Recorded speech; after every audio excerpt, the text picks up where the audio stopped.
Hello dear student, कैसे हैं। आज हम लेके आए हैं aerobic and anaerobic respiration. मतलब क्या कि अगर आप एरोबिक रिस्पायरेशन करते हैं तो आपके पास ज्यादा एनर्जी और आप ज्यादा पार्टी कर सकते हैं। अगर आपके पास ऑक्सीजन नहीं है तो आपको क्या मिलेगा, एन एरोबिक रिस्पायरेशन मिलेगा और इसमें क्या आपको थकान और लैक्टिक एसिड मिलेगा बोनस में। तो हमको क्या समझना है, एरोबिक रिस्पायरेशन को, और उसके साथ साथ हम समझेंगे एन एरोबिक रिस्पायरेशन को।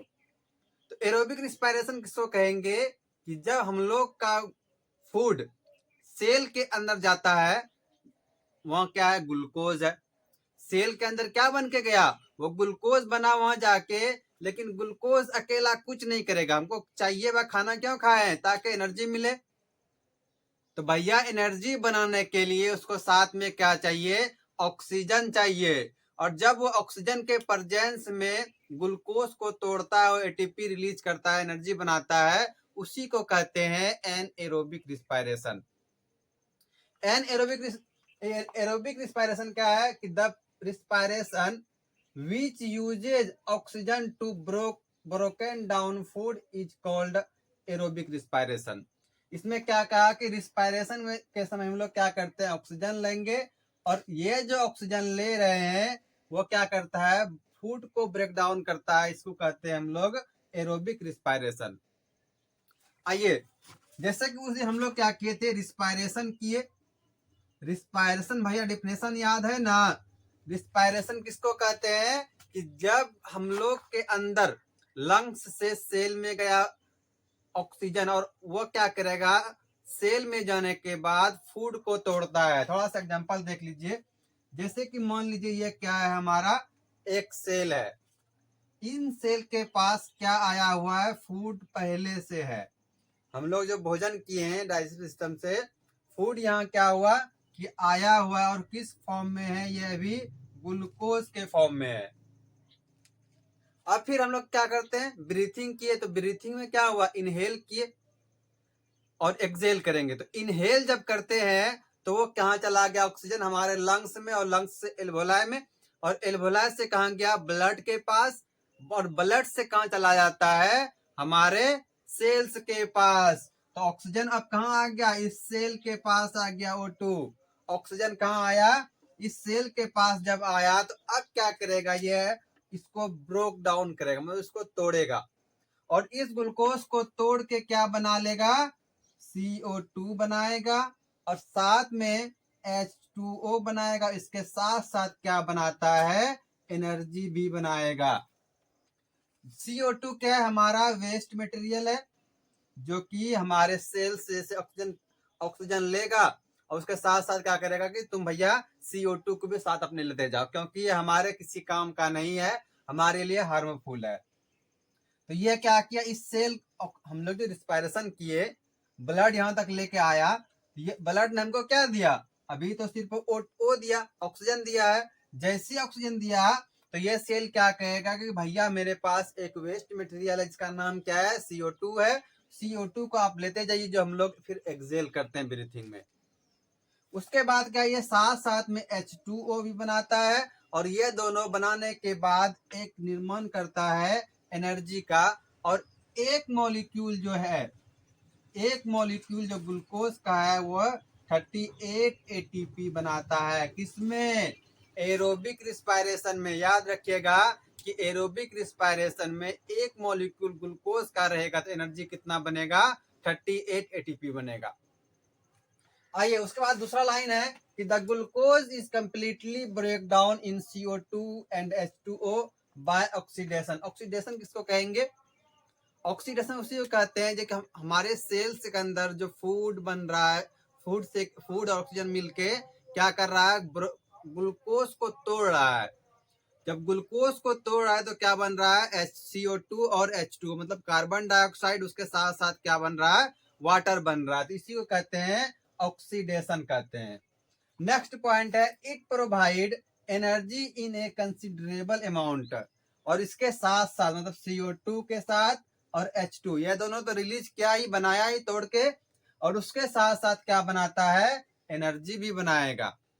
एनर्जी तो चाहिए हमको, भैया ये वेस्ट मटेरियल हम लोग क्या करेंगे, इसको तो बाहर फेंक देंगे, ये बाहर चला जाएगा हमारे बॉडी से। हमारे काम का जो है पार्टी में जो डांस करने के लिए काम आएगा वो कौन आएगा, यही हमारा एनर्जी आएगा।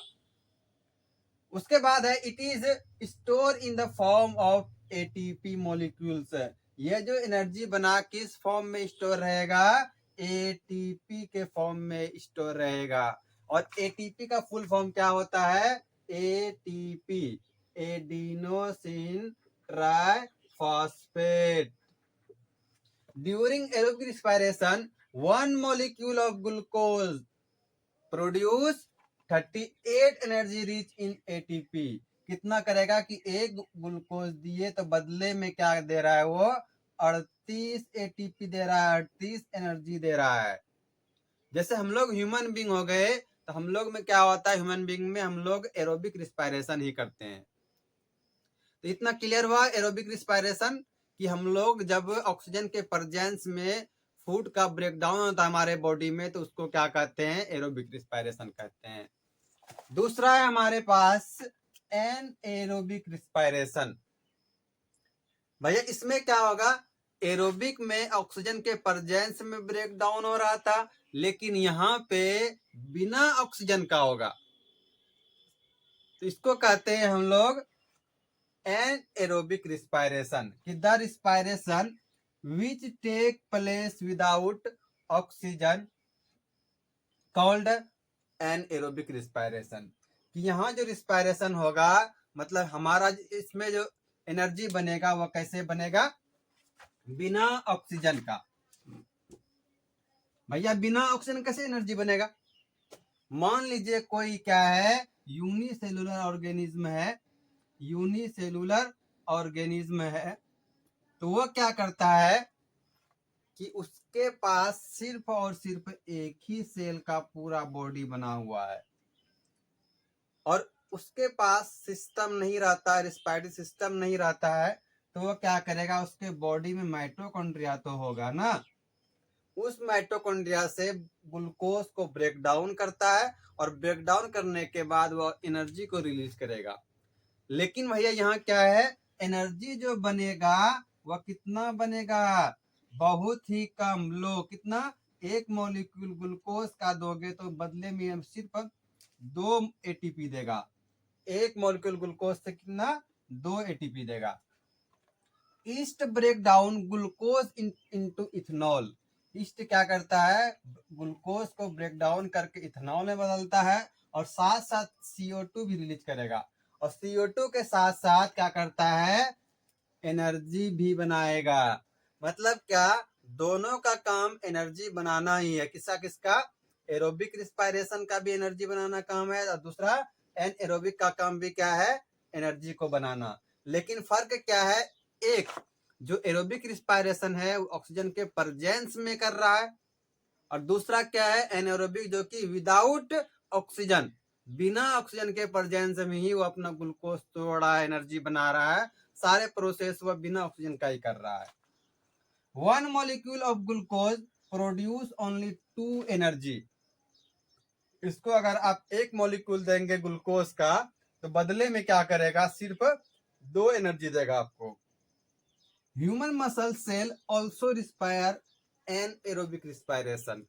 तो कहिएगा सर ये आप क्या बोल रहे हैं, हम लोग तो सांस ले रहे हैं बाहर से, हमारे बॉडी में सेल्स ऑक्सीजन जा रहा है सेल्स के पास, फिर जैसे कि मान लो हम लोग क्या कभी कभी बहुत ज्यादा एक्सरसाइज कर लेते हैं, बहुत ज्यादा काम करते हैं, तो हमारा जो मसल्स है ना, उन मसल्स को ऑक्सीजन की कमी होता है, तो उस कंडीशन में हमारा मसल्स एनएरोबिक रिस्पायरेशन करता है, क्योंकि उसके पास क्या है, माइटोकॉन्ड्रिया रहता है, और उसी से क्या करेगा, ये एनएरोबिक रिस्पायरेशन करके एनर्जी का रिलीज करता है, एनर्जी को बनाता है, और आपको थकने से बचाता है।